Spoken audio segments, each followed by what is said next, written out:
Hi, this is Ummet Ozcan and we're right now on Luminosity Beach Festival. Alright, so Ummet, what happened on your 8th birthday? Well, that's a long time ago. On my 8th birthday was the first time that I get my Casio keyboard as a present. And probably one of the first days that I really start to do something with music and play around with keyboards. So. And how did you move from being a fascinated 8-year-old into your own music production? Well, you know, as long as I can remember, I'm into music like all my life. And you know, like I said, like on my 8th birthday, I was playing with keyboards, flutes, everything, you know. And I just kept on doing that, because it's my passion, so it's my hobby, and I did it like every day. I played every day around with music, and you know, in all these years, it's like almost 20 years now. I'm 29, and you know, it's at a certain point it gets like professional, you know, and yeah. It's going by itself, like.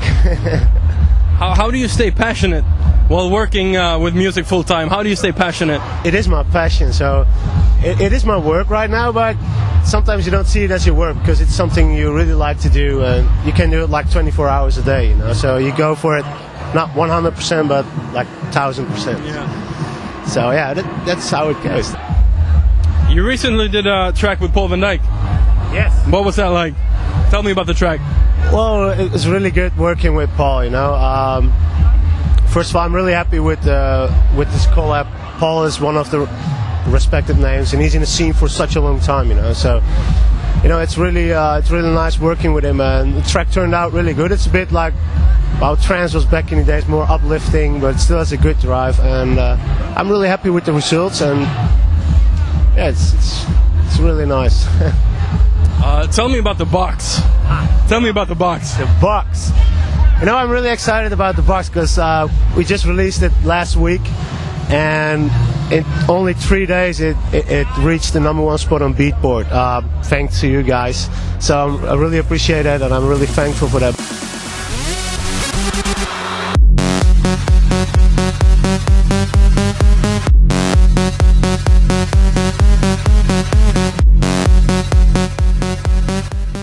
To be honest, the box, I was a little bit inspired by Cactus, Mojado.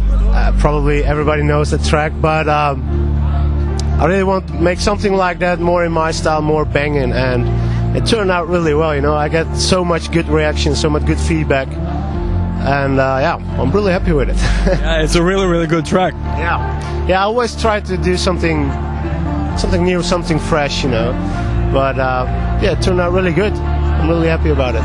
How was your set? You just finished your set here at Luminosity Beach Festival. How was it? Really good. I mean, it's my third time now playing here at Luminosity. First time was amazing, second time as well. And this time, this year they changed a little bit the setup, 3-stage. And last year and the year before I played at the other stage, but this year on this stage. But it was absolutely amazing, man. I absolutely loved it. You know, I love Luminosity because it's one of those parties. You have like a great atmosphere, you know. It's like the crowd is really into the music. They know every track and they just go nuts. I dropped a couple of my new tunes and it was really good. I loved it. What do you have going on production-wise right now? Already got the follow-up ready for the box. Already? Yeah, already got it. It's almost done. I played it tonight, but today, but nobody knows it. So obviously I'm working on lots of new tunes. Some couple of remixes, but you will hear more soon about it. So that's it. Yeah, lots of new stuff coming up. Genesis Pro is also coming up. Yeah. What can you tell me about it?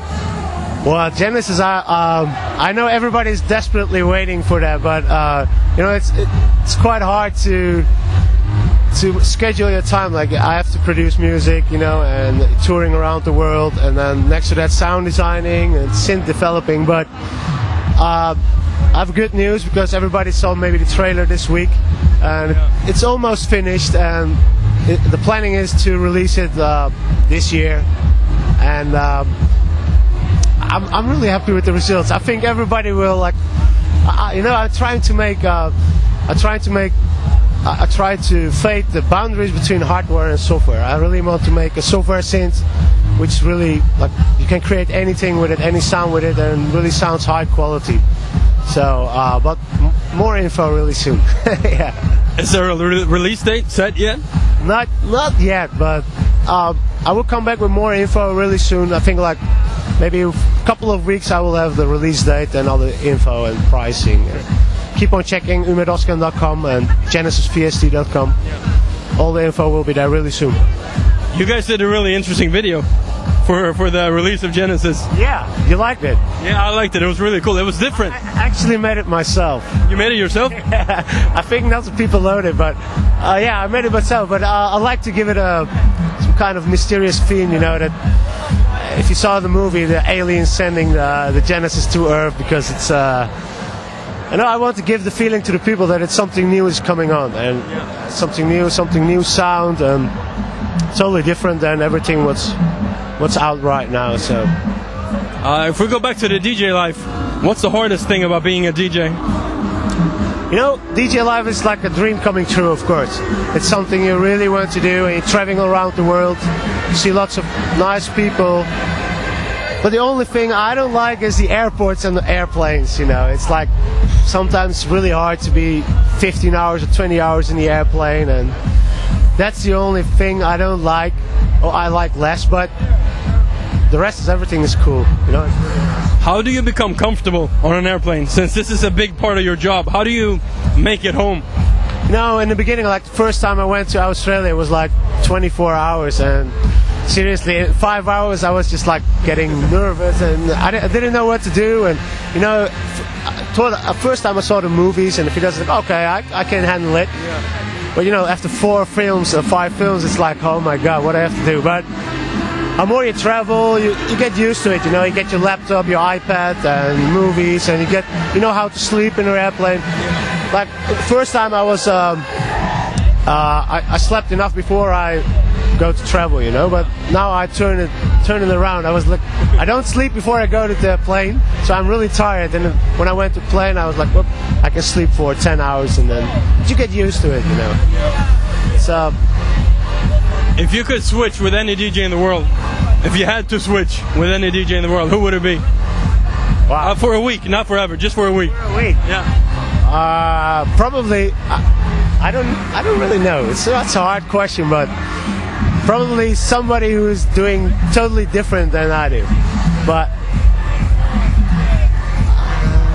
I really don't know. That's a good answer, to try something different, right? I don't know a name, but I would do something that's totally different than what I do. Maybe a hip-hop DJ or something, I don't know. Because to see that, you know, every house and dance, EDM in general is the same. You know, it's just bigger and bigger. And exactly. But I don't know how it is on an R&B party or in hip-hop or whatever, or a rock star, I don't know. How do you see the EDM scene right now with genres crossing over to each other? I think it's a good thing, you know. I believe that music has to evolve and it has to change, because you know, if it stays the same, it's getting pretty bored. So I think it's a good thing that different styles are merging, and you know, something new is coming up, and I think all the producers and the DJs have to go with it. So I think it's a good thing. I just want to say thanks for all the support I get from you guys, especially for the box. Last week it reached the #1 on the Beatport chart because of you guys, and I'm very thankful, and hope to see you guys soon again.